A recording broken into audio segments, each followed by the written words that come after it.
Our coverage of the Republican National Convention continues now as we wait for Ohio native J.D. Vance to take the podium in just a few hours. Yeah, Mark Maxwell with our sister station KSDK in St. Louis is at the convention tonight. So we're going to talk about what we're expecting to hear from Vance. But Mark, I understand you have some breaking news right now. Can you confirm, does President Biden, as we're hearing this hour, does President Biden have COVID?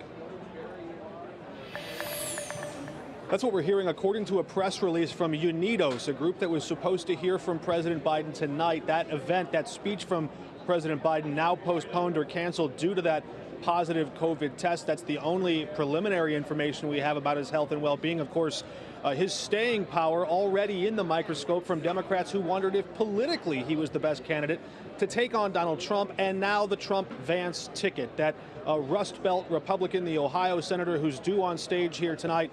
Look, Democrats are deeply divided. They're doubting and deliberating over which way to go forward. Their convention's still a month off, but tonight, Republicans are jeering and cheering, even egging on Democrats at the idea of possibly booting Biden off the ballot before he can officially become the Democratic nominee. All of that coming to a head here tonight. But again, we expect to hear from J.D. Vance. Donald Trump's two sons, Eric and Don Jr., were instrumental and influential in helping the president, helping persuade the former president to pick J.D. Vance as this new right movement starts to take shape. So we'll hear from him tonight and from some of the delegates on the floor, but wanted to give you a preview of what we're in for.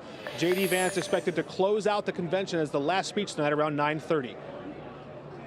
Okay, I believe that's 10:30 our time, Mark, but you're in the central time zone and you're from St. Louis, so we certainly understand that. What I appreciate. I'm all mixed up. Don't worry at all. You're calling the right thing. Sir, thank you so much. We appreciate it. Mark Maxwell of KSDK in Milwaukee. And of course, at 6:30 tonight, Lester Holt and company will have more of that breaking news he was telling us about on President Biden testing positive for COVID.